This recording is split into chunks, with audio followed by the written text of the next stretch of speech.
Question 721. Which of the following could be called an equitable remedy? A. Specific performance. B. Monetary damages. C. Injunction. D. Both A and C. Correct answer is D. Both A and C. Equitable remedies are court-ordered actions that seek to address unfairness or injustice when monetary damages alone are not sufficient. Here's a breakdown of the options. A. Specific performance. This is a court order requiring a party to fulfill their contractual obligation. For example, if a seller breaches a contract to sell a unique property, the buyer might seek specific performance to compel the seller to go through with the sale. B. Monetary damages. This is a traditional legal remedy that involves awarding money to compensate for losses. While monetary damages can be equitable in some cases, they are not exclusively considered equitable remedies. C. Injunction. This is a court order that prohibits or compels a party to perform a specific action. For example, a court might issue an injunction to stop a party from trespassing on someone else's property. Both specific performance and injunctions are considered equitable remedies because they involve court-ordered actions that go beyond mere monetary compensation.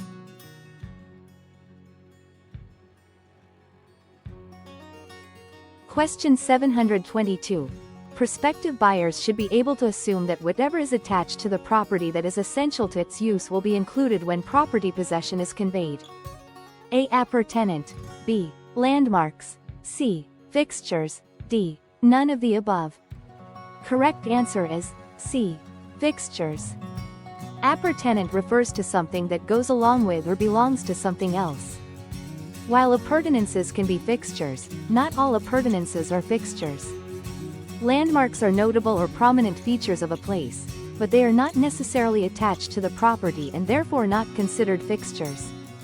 Fixtures are items of personal property that have been so attached to the real property. They become part of it and are thus transferred with the property unless specifically excluded in the sales agreement. The legal test for whether something is a fixture often considers 1. Method of attachment. How permanently is it attached? 2. Adaptation. Is it custom-made or essential to the property's use? 3. Relationship of the parties, e.g., owner versus tenant. 4. Intention. Was the intention to make it permanent? 5. Agreement. What did the parties agree upon? The phrase, whatever is attached to the property that is essential to its use will be included, strongly points to the definition of a fixture.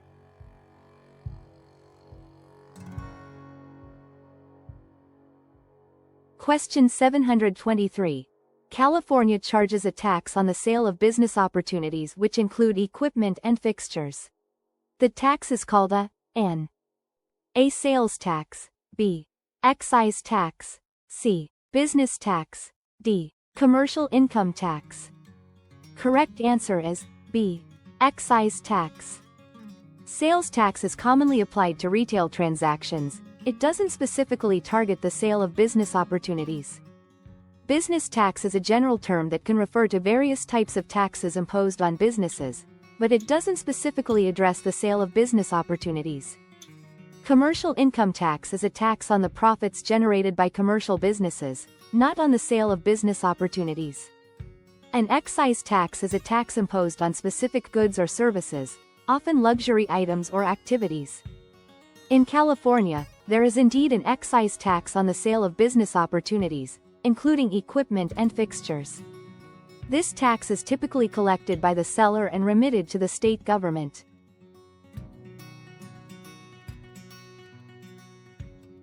Question 724. The Real Estate Code of Ethics was created by the A. California Association of Real Estate Professionals, B. HUD, C. National Association of Realtors, D. National Real Estate Foundation. Correct answer is C. National Association of Realtors. The National Association of Realtors, NAR, is a trade association that represents real estate agents and brokers in the United States. They have developed the Realtor Code of Ethics in 1913, a set of standards that members must follow. This code outlines ethical guidelines and principles for real estate professionals to adhere to.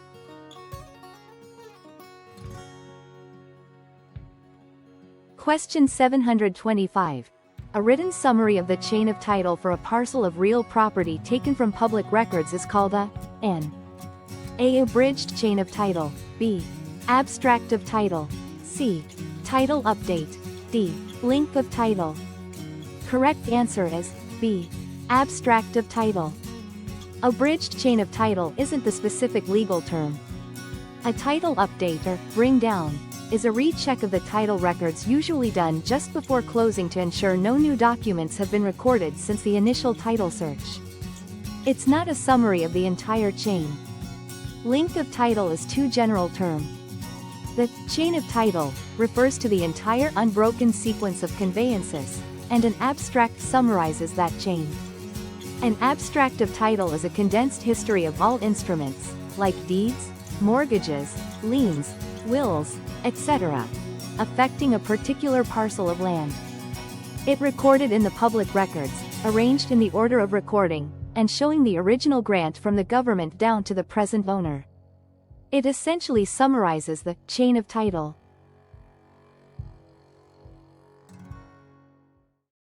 Question 726. A contract that is voidable is A. Binding. B. Binding now but can be voided by the injured party. C. Not enforceable under any circumstances. D. Modifiable. Correct answer is B. Binding now but can be voided by the injured party. While it's binding until voided, the key characteristic is that it can be voided, making binding alone an incomplete description. Not enforceable describes a void contract, which is fundamentally illegal or lacks an essential element from the start and is never legally binding. A voidable contract is enforceable unless the injured party acts to void it. While contracts can be modified by mutual agreement, voidable refers to the ability to cancel the contract entirely, not just change its terms. A voidable contract is initially binding, but one party has the option to rescind it, make it void, under certain circumstances. This typically occurs when there is a defect in the contract, such as 1. Misrepresentation. A false statement that materially affects the contract. 2. Fraud.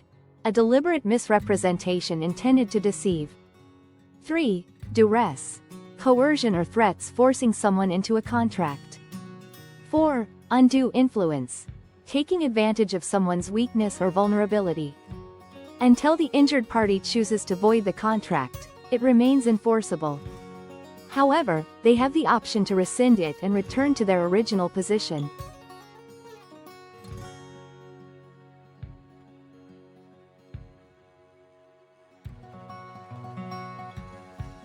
Question 727. Upon the execution of a trust deed, the power of sale is given by the to the A. Truster to the beneficiary. B. Truster to the trustee. C. Either A or B. D. Beneficiary to the truster. Correct answer is B. Truster to the trustee. A trust deed is a legal document used in some states to secure a loan. It involves three parties. 1. Truster, the borrower who owns the property. 2. Beneficiary, the lender who is providing the loan. 3. Trustee, a neutral third party who holds the title to the property.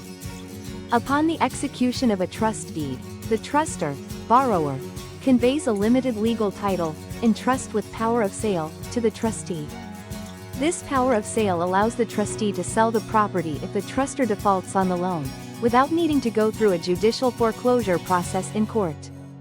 The trustee holds this power for the benefit of the beneficiary, lender.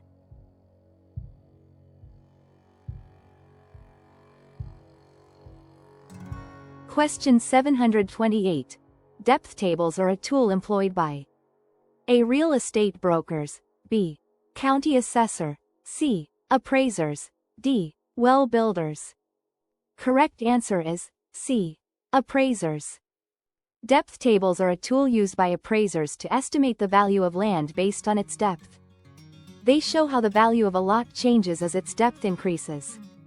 Appraisers use depth tables to help determine the overall value of a property. It displays the percentage changes in land value due to differences in lot depth. Lot depth is measured by drawing an imaginary line from the midpoint of the front property line to the midpoint of the rear property line. If there is no rear property line, the line is drawn to the most distant point on another lot line. The 4-3-2-1 table, for examples, describes the front quarter of a parcel as representing 40% of its total value. The next quarter as 30% of value. The next quarter as 20% of value. And the rearmost quarter as 10% of value. Question 729. A contract to perform an unlawful act is A. Void, B. Valid, C. Executable, D. Voidable. Correct answer is A. Void. For a contract to be legally valid and enforceable, it must have a lawful object. If the purpose or act required by the contract is illegal, against public policy, or fraudulent, the contract is considered void from its inception. This means it was never a legally binding contract in the first place and cannot be enforced by any party. Even if executable in form, if its purpose is unlawful, it is still void.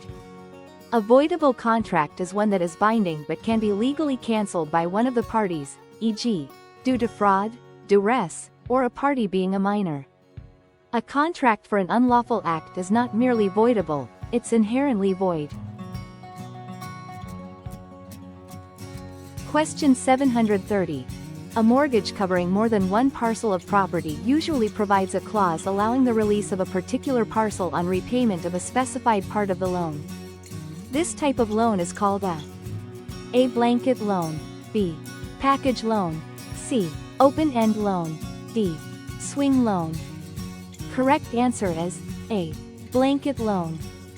A package loan includes both real and personal property, e.g., a home and appliances. It's not primarily characterized by covering multiple parcels of real estate with a release clause. An open-end loan allows the borrower to borrow additional funds up to an original loan amount, often after the loan has been partially repaid, without needing to negotiate a new mortgage. It's like a revolving line of credit secured by real estate. It doesn't typically involve multiple parcels. A swing loan, or bridge loan, is a temporary loan used to bridge the gap between the sale of an old home and the purchase of a new one. A blanket loan is a mortgage that covers multiple parcels of property. It often includes a release clause that allows the borrower to release a specific parcel from the mortgage upon paying off a specified portion of the loan. This is useful when a borrower wants to sell or refinance one parcel without affecting the other properties covered by the blanket loan. This blanket loan is typically used in connection with housing tracts or construction loans.